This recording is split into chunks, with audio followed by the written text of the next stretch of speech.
Hi everyone, welcome to the another video जिसमें हम gravitation पढ़ेंगे। तो इस वीडियो का जैसे आपको पता है मेन मोटिव है कि आप बहुत शॉर्ट टर्म में रिवाइज कर सके उन टॉपिक्स को जो नीट में आते ही आते हैं और उन क्वेश्चंस को जो नीट में बहुत ज़्यादा फ्रीक्वेंसी से आते हैं। तो बिना किसी देरी के स्टार्ट करते हैं। तो इसमें हम पढ़ रहे हैं ग्रेविटेशन, ठीक है। तो पहले कुछ चीज़ें हैं जो हमें देखनी पड़ेगी। पहले क्या फोर्स क्या होती है। फोर्स का सीधा फॉर्मूला आपको भी पता है, G m1/m2 divide by R square. ये एक हमेशा अट्रैक्ट करती है, ये दोनों फोर्स अट्रैक्टिव फोर्स होती है, रिपल्सिव नहीं होती, ठीक है। ये एक सेंट्रल फोर्स होती है। सेंट्रल फोर्स मतलब अगर दो ऑब्जेक्ट्स हैं, ठीक है, तो इन दोनों के जो लाइन बीच में लाइन ज्वाइन करेगी ना उनका सेंटर ऑफ मास, तो ये फोर्स उसके अलोंग लगेगी, ठीक है। यूनिवर्सली ये एक यूनिवर्सल लॉ है जो इंडिपेंडेंट है मीडियम के। किसी मीडियम में कोई मीडियम ना हो तो भी चलता है, ठीक है। जी की वैल्यू आप सबको पता ही होगी, 6.67 into 10⁻⁻11 newton metre square divide by kg², ठीक है। ग्रेविटेशन फोर्स कंजर्वेटिव होती है। कंजर्वेटिव फोर्स हमने पिछले वीडियो में भी पढ़ा था, जिसका वर्क डन एक राउंड ट्रिप में 0 होता है, ठीक है। It expresses the force between 2 point mass. एक 2 पॉइंट मास के बीच में जो फोर्स देती है, ठीक है। आगे बढ़ते, ये क्वेश्चन आएगा, बहुत इजी है। इसमें क्या बोल रहा है, 2 identical spheres are placed in the contact to each other. देख लो, force of gravitation between spheres will be proportional to. इसमें सीधे प्रोपोर्शनल पूछा है तो सारे कांस्टेंट्स हटाने पड़ेंगे और वो देखना पड़ेगा। अब ये कैसे करेंगे, देखो, डेंसिटी हमें पता है क्या होती है, मास अपॉन वॉल्यूम। वॉल्यूम क्या होता है, मास आ गया हमारा। अब फोर्स का फॉर्मूला क्या होता है, G m1/m2 m² divide by r²। अगर point mass centre of mass इनका यहाँ है तो उसका क्या हो जाएगा, 2r²। सारी वैल्यू पुट करके जो कॉन्स्टेंट्स है उनका एक k मान लेंगे और force is proportional to r², r की पावर 4 आ जाएगी। अब आगे बढ़ते हैं। ये क्वेश्चन बहुत ईजी है, आप खुद से ट्राई कर लेना, और नहीं तो अगली क्वेश्चन वाली वीडियो में ये क्वेश्चन हम करा लेंगे। अब आगे बढ़ते हैं। Force on a mass at a centre of symmetrical mass distribution is equals to 0। इसका क्या मतलब होता है, सपोज करो एक ट्राइंगल है, इक्विलेटरल ट्राइंगल मान लो, ए साइड और एम है यहाँ पे, एम। अब इसने पूछा कि एक सेंटर पे मास पड़ा हुआ है, उस पर फोर्स निकालनी है। तो ये एक सिमेट्रिकल मास डिस्ट्रीब्यूशन है, तो उसका इस पे फोर्स जो लगेगी वो 0 हो जाएगी, ठीक है। होलोस्फेयर के अंदर कोई ग्रेविटेशनल फील्ड नहीं होती। अगर होलोस्फेयर है उसके अंदर कोई ग्रेविटेशनल फील्ड नहीं होती। और एक और चीज, सॉलिड स्फेयर, हम अर्थ को सॉलिड स्फेयर मानते हैं, तो ग्रेविटेशन में सॉलिड स्फेयर के जितने भी फॉर्मूले हैं वो अर्थ पे भी जाते हैं, ठीक है। तो आगे बढ़ते हैं। अब दो चीज आती है, व्हाट इज ग्रेविटेशनल फील्ड और इंटेंसिटी ऑफ ग्रेविटेशनल फील्ड। यहाँ पे लिखा हुआ है, space around a body in which any body experience a force of attraction is called gravitational field of first body. मतलब एक स्पेस जिसके अराउंड मेरे को कोई अट्रैक्टिव फोर्स समझ आ रही है, मतलब मैं महसूस कर पा रहा हूँ, तो वो एक ग्रेविटेशनल फील्ड है उस बॉडी की। इंटेंसिटी क्या होती है, इंटेंसिटी होती है कि ग्रेविटेशनल फोर्स है उसको अगर मैं मास से डिवाइड कर दूं तो उस फोर्स की इंटेंसिटी मेरे को पता चलेगी, ठीक है। आगे बढ़ते हैं। अब gravitational field due two point mass. अब देखो, सपोज करो ये एक बॉडी है और इसके यहाँ पे एक पॉइंट मास है, तो हम कैसे निकालेंगे, एफ हमें पता है Gmm/r² होता है, और ग्रेविटेशनल फील्ड इंटेंसिटी की होगी, हमें मास से डिवाइड करना पड़ेगा, तो हम छोटे वाले m से डिवाइड कर देंगे, तो इसका आंसर आ गया E is equals to Gm/r²। हम इसे हाईलाइट कर लेते हैं, हम जब अपना फॉर्मूला शीट बनाएंगे उसमें लिख लेंगे। अब ये वही क्वेश्चन है जो मैंने अभी आपको बताया था, 3 particles each of mass are kept at vertices of equatorial triangle side have the gravitational field at the centre. क्या होगी, 0। सिंपल है क्योंकि इक्वल मास डिस्ट्रीब्यूशन है। अब आपने नीट में बहुत सारे क्वेश्चन ऐसे देखे होंगे जिसमें एक मास दे रखा होता है, दूसरा मास दे रखा होता है, और डिस्टेंस दे रखा होता है बीच का, और ये पूछते हैं कि ऐसा कौन सा पॉइंट होगा जहाँ पे इन दोनों की electric field gravitational field equal होगी। तो इसका बहुत, वैसे तो अगर आप चाहो तो यहाँ की E1 is equals to E2 करोगे तो ये पूरा आपको सॉल्व करना पड़ेगा, वैसे भी आ जाएगा, उसमें कोई डाउट नहीं है। बट हमें स्पीड चाहिए, स्पीड के साथ एक्यूरेसी भी चाहिए, वो भी याद रखना। तो इसका एक डायरेक्ट फॉर्मूला होता है, x is equals to √m1/√m1 plus √2r। ये जो x होता है ना, ये आप कहाँ से लोगे उसका बहुत ज़्यादा इंपॉर्टेंस है। x हमेशा हम छोटे वाले मास से लेते हैं, ठीक है। तो x छोटे वाले मास से, r क्या हो गया, इन दोनों के सेंटर ऑफ मास के बीच का जो भी पूरा डिस्टेंस है, जैसे यहाँ पे r is equals to 1 metre. Simple. अगर मैं यहाँ पे ये लगाऊं तो क्या आ जाएगा, x, यहाँ से डिस्टेंस कितना आ जाएगा, √10 प्लस √1000। अब देखो √10 मैंने ऐसे ले लिया, 1000 का 10 बाहर आ गया, तो √10 1 plus 10, x is equals to 1/11। यहाँ से 1/11 पे p पॉइंट होगा जहाँ पे दोनों के बीच की फोर्स सिमिलर होगी, इक्वल होगी। अब आता है electric field due to continuous mass distribution. इसका मतलब क्या होता है, देखो E is equals to GM/R हमें पता है, अभी हमने पीछे देख लिया, बट ये तो एक कांस्टेंट मास है। अब मास डिस्ट्रीब्यूशन है, तो अगर मैं इसको डिफरेंशिएट करूं जैसे यहाँ मैंने करा हुआ है और फिर इंटीग्रेट कर दूं, तो ये हमारा एक फॉर्मूला निकल कर आता है। ये बस आपको रटना है और आपको मैंने ये बता भी दिया है कैसे, तो ये बहुत इंपॉर्टेंट हो जाएगा। आते हैं मतलब इससे क्वेश्चन, ठीक है। अब एक कैसा क्वेश्चन आता है बहुत ज़्यादा कि a gravitational field at point P due to uniform rod. Uniform rod क्या होता है, जिसमें यूनिफॉर्म डिस्ट्रीब्यूशन होता है मास का लीनियरली, ठीक है। लैम्डा कांस्टेंट है, इसे कहते हैं लीनियर कांस्टेंट, और मास m है और मास l है। तो ये रॉड है, यहाँ पे P पॉइंट है। अब इन्होंने पूछा है ग्रेविटेशनल फील्ड बतानी है P पे। अब देखो अगर यहाँ सेंटर होता तो हम ये मान लेते, एक सेंटर ऑफ मास पे मान लेते और इसका निकाल लेते, पर अब ये रॉड है तो धीरे धीरे मैं यहाँ से जा रहा हूँ तो मास मेरा बढ़ रहा है, ठीक है, तो उस पर वो वाला कॉन्सेप्ट नहीं लगता है। तो उसमें सिंपल सा डायरेक्ट फार्मूला आपको याद रखना है, GM R1/R2। R1 होता है इस वाले एंड से, यहाँ होता है इस वाले एंड से R2, तो बस यहाँ पे R1 का x है और यहाँ पे R2 का L प्लस x, सीधा फॉर्मूला में डालोगे आंसर आ जाएगा। चलिए आगे बढ़ते हैं। अब पूछा है force on a mass in gravitational field, कि एक मास है ग्रेविटेशनल फील्ड पे, उस पे फोर्स निकालनी है। तो सीधा हमें पता है इलेक्ट्रिक फील्ड का फॉर्मूला ग्रेविटेशनल फील्ड का फॉर्मूला Fg/m, तो फोर्स निकालनी है, इसको यहाँ कर देंगे, ये आ जाएगा। और जो since force is a vector quantity, तो उसकी डायरेक्शन भी बहुत इंपॉर्टेंट है, तो इस ये डायरेक्शन आएगा इलेक्ट्रिक फील्ड ग्रेविटेशनल फील्ड। अब gravitational field for sector, suppose एक ऐसे मेरे को सेक्टर दे दिया और इसके एंगल फाई है। अब मेरे को यहाँ पे ग्रेविटेशनल फील्ड निकालनी है, मैं कैसे निकालूंगा, तो स्ट्रेट फॉर्मूला है, आपको बस याद रखना है, कुछ नहीं करना। Gravitational field is equals to 2GM R²/5 sin π/2, और इलेक्ट्रिक फील्ड का होगी along the angle bisector, ठीक है। चलो आगे बढ़ते हैं। अब आता है E due to uniform circular ring. जैसे सपोज करो यहाँ पर रिंग है और यहाँ पे एक पॉइंट P है, तो इस पॉइंट P पे हमें इलेक्ट्रिक फील्ड निकालनी है।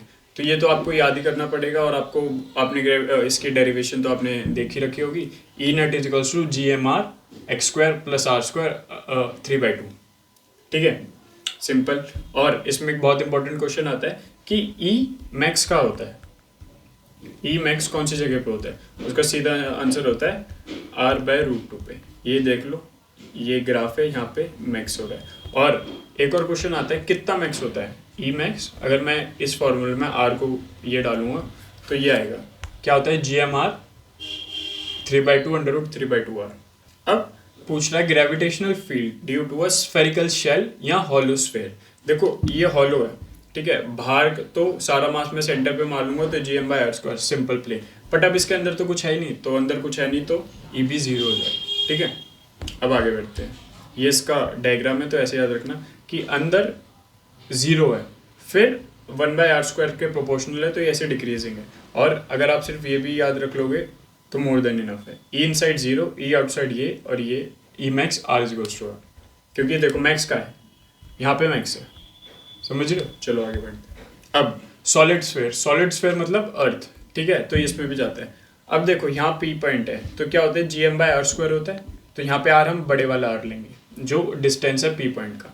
अब इनसाइड पूछ रहा है, तो इनसाइड में क्या है, ये सॉलिड स्फेयर है, तो जैसे जैसे मैं बढ़ता जाऊंगा सेंटर से, तो मास भी बढ़ता जाएगा और रेडियस भी बढ़ता जाएगा, मतलब मेरे डिस्टेंस से प्रोपोर्शनल है। तो उसका फॉर्मूला क्या आता है GMR/R³, ठीक है।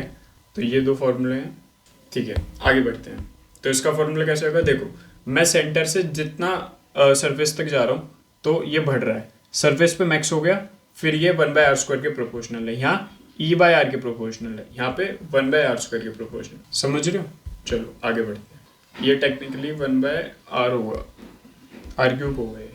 ठीक है, अब आगे बढ़ते हैं। Acceleration due to gravity of earth near earth. तो एक्सेलरेशन ड्यू टू ग्रेविटी का फॉर्मूला सीधा है g=gm/r²। अब इन टर्म्स ऑफ डेंसिटी भी पूछ लेता है, तो ये वाला फॉर्मूला डायरेक्ट है, आप याद रखोगे तो आपको यहाँ पे मास को वॉल्यूम और फिर वो सब नहीं करना पड़ेगा। k/r, k क्या है 4/3πg और रो डेंसिटी, r रेडियस। ये क्वेश्चन है, सिंपल सा है, बहुत आसान है, आप इसको ट्राई करना खुद से, डू इट। आपसे हो तो ठीक है, नहीं तो मेरे को कमेंट कर देना, अगले वाली वीडियो में मैं इसको इंक्लूड कर दूँ। अब वेरिएशन ऑफ जी, ये टॉपिक बहुत इंपॉर्टेंट है और अक्सर इससे क्वेश्चन आते ही आते हैं, तो उसको बिल्कुल स्किप नहीं करना है। अब देखो, दो तरीका हो सकता है, या तो मैं अर्थ के सरफेस से ऊपर जा सकता हूँ, या तो अर्थ के सरफेस से नीचे जा सकता हूँ। अर्थ के सरफेस से ऊपर जाऊँगा तो उसका फॉर्मूला होता है g'/g=1+h/r²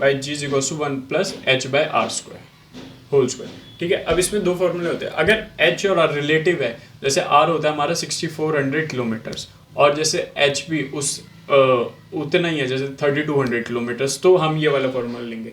बट अगर h सिर्फ 10 किलोमीटर से नीचे मतलब 2-3 किलोमीटर, तो ये फॉर्मूला एक बाइनोमियल एक्सप्रेशन मैथ्स में होता है, उसको सॉल्व करके आता है ये 1 - 2h। बहुत आसान है, डायरेक्ट लगाओ और हो जाएगा। अब एट डेप्थ, अब हम ऊपर तो चले गए, हम नीचे भी आ सकते हैं। ठीक है, तो इसका फॉर्मूला क्या होगा, √GH-r। ठीक है, और यहाँ पे r क्या है ये देख लो, h+r = ये। समझ गए? चलो आगे बढ़ो। ये सिंपल सा क्वेश्चन है, डू इट योरसेल्फ, dy। ठीक है, अब variation of g due to shape of earth. अब शेप आपको पता है ओवल टाइप है, वैसे हम अभी आपको मैंने बताया था स्फेयर है, बट हम इसको ऐसा एक्लिप्स मानते हैं। तो इक्वेटर पे g मिनिमम होता है, कितना होता है 9.78 मीटर पर सेकेंड, और g मैक्स होता है पोल पे, कितना होता है 9.8 मीटर पर सेकेंड। ठीक है, अभी आता कैसे, यहाँ पे इसका रेडियस आई है, तो अगर रेडियस आई है तो g स्मॉल होगा क्योंकि इनवर्सली प्रोपोर्शनल। अब आगे बढ़ते हैं। अब ये भी बहुत इंपॉर्टेंट है कि एंगुलर वेलोसिटी से क्या फ़र्क पड़ता है, तो जितना तेज घूमेगी अर्थ उतना ही उसका g' कम हो जाएगा, क्योंकि ये माइनस हो रही है। तो उसका सीधा सा फॉर्मूला है g' = g - r⍵² cos²φ। अब हम आगे बढ़ते हैं। ग्रेविटेशनल पोटेंशियल, पहले समझते हैं ग्रेविटेशनल पोटेंशियल है क्या। सपोज करो मेरा मास b पे पड़ा हुआ है, अब मैं इस मास को b से a लाता हूँ बहुत धीरे धीरे, वो होता है हमारा ग्रेविटेशनल पोटेंशियल, जो कैसे इक्वल होता है, अगर मैं b से a ला रहा हूँ तो मैं पोटेंशियल a - b का लिखूँगा, क्योंकि a पे पोटेंशियल ज़्यादा होगा, तो VA - VB gravitational potential = work done by external force in carrying B to A divide by mass. ठीक है, बहुत इंपॉर्टेंट फॉर्मूला है और बहुत आसान भी है, आते ही ऐसे क्वेश्चंस। आगे बढ़ेंगे, सिंपल सा फॉर्मूला है, डायरेक्ट फॉर्मूला इसमें लगाओगे आंसर आ जाएगा, तो इस पर टाइम ना वेस्ट करके सिमिलर एकदम वैसे ही कह रहा हूँ, अगर ये हो जाए तो आपसे सही है, नहीं तो कमेंट कर देना कि यू वांट द आंसर, मैं अगली वाली वीडियो में इंक्लूड कर दूँगा। अब gravitational potential due to a point mass, suppose करो ये पॉइंट मास यहाँ पे इसके साइड में रखा हुआ है, तो इसका क्या आएगा v = -gm/r। सिंपल सा याद रख लो, ये एक स्केलर क्वांटिटी होती है, ये भी बता दो, EP = gm/r। ठीक है, अब VP on the axis of the uniform, अब जैसे हमने इलेक्ट्रिक फील्ड निकाली एक्सिस पे हॉलोस्फेयर की, ऐसे ही हम ग्रेविटेशन पोटेंशियल निकालेंगे, तो इसका फॉर्मूला वही g - gm √r² + x², similar for, और यहाँ पे P पे और सेंटर पे क्या होगी -gm/r। अब वही हॉलोस्फेयर स्फेरिकल स्फेयर, तो आउटसाइड वही वो वाला कॉन्सेप्ट gm/r, इनसाइड मतलब कांस्टेंट रहती है माइनस, क्योंकि हॉलो है ना, -gm/r, और E इनसाइड पे तो इलेक्ट्रिक फील्ड आपको पता ही, ग्रेविटेशनल फील्ड आपको पता ही है, 0 होती है, पिछली बार पढ़ा है, और सरफेस पे अगर r = r हो जाता है तो VS = -gm/r।